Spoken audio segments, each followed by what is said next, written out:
Hello everyone, कैसे हैं आप सब। उम्मीद है कि आप सब अच्छे होंगे।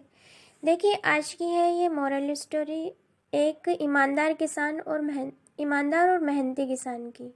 और आज की मॉरल स्टोरी का नाम है सोने की ईंट। यानी कि यह सोने की ईंट जो नाम रखा गया है, इस किसान से संबंधित एक घटना हुई थी, उसी के नाम पर इसका नाम रखा गया है। देखिए, एक छोटे से सुंदर गांव में एक ईमानदार और मेहनती किसान रहता था। उसका नाम रामू था। वह अपने खेतों में दिन रात मेहनत करता और अपने परिवार का पालन पोषण करता था। एक दिन जब वह अपने खेत में हल चला रहा था, उसे जमीन के नीचे कुछ चमकीली चीज दिखाई दी। जैसे ही वह नीचे झुका तो उसने देखा कि वो सोने की ईंट थी। देखिए, वो छोटा सा बहुत सुंदर गांव था जिसमें वह ईमानदार और मेहनती किसान रहता था। ठीक है, उसका नाम रामू था और वह दिन रात खेतों में काम करता तब परिवार का पालन पोषण करता था। एक दिन जब वह खेत में हल चला रहा था तो जमीन के नीचे कुछ चमकीली चीज दिखाई दी। जैसे ही वह नीचे झुका तो उसने देखा वो सोने की ईंट थी। देखिए, रामू के लिए यह एक अप्रत्याशित खजाना था, यानी कि बहुत बड़ा खजाना था रामू के लिए, क्योंकि वो तो साधारण फैमिली से आता था और साधारण किसान था। बट वह बहुत ईमानदार था। उसे लगा कि यह उसके सभी दुखों का अंत हो सकता है। यानी कि वह इतना सारा खजाना उसको मिला था, वो सोच रहा था कि अगर लाइफ टाइम भी ना कमाया जाए तो सारे दुखों का अंत, मतलब कमाना भी नहीं पड़ेगा उसको, इतना धन दौलत उसके पास हो जाएगा और सारे दुख अंत हो जाएंगे।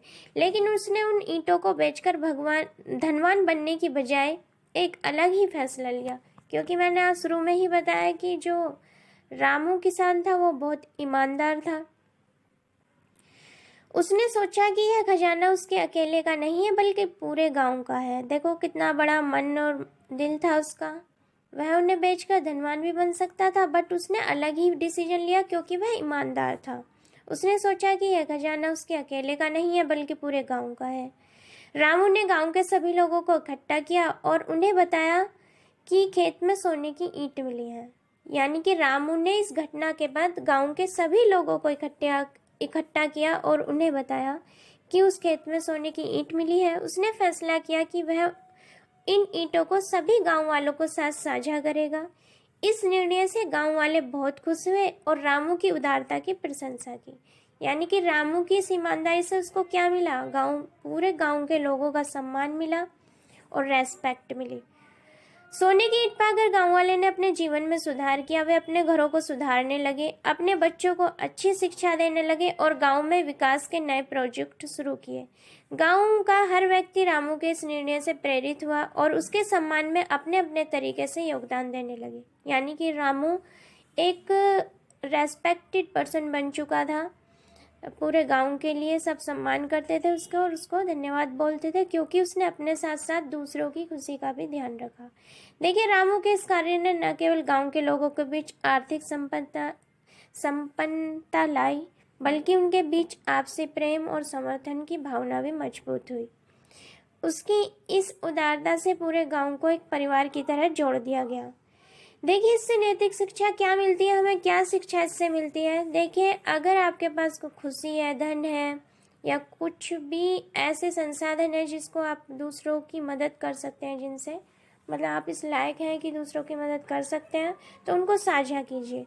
साझा करने से न केवल धन बल्कि प्यार और सम्मान भी बढ़ता है। रामू की कहानी हमें बताती है कि सच्ची समृद्धि तब होती है जब हम अपने संसाधनों को दूसरों के साथ बांटते हैं और साथ मिलकर आगे बढ़ते हैं।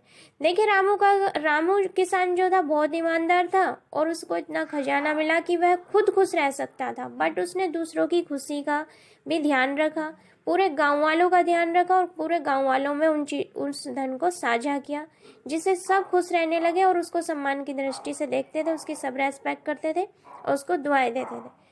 ठीक है, यही सबसे बड़ा खजाना, रेस्पेक्ट, सम्मान, दुआ। तो आज के लिए इतना ही, मिलते हैं नेक्स्ट वीडियो में। All the best.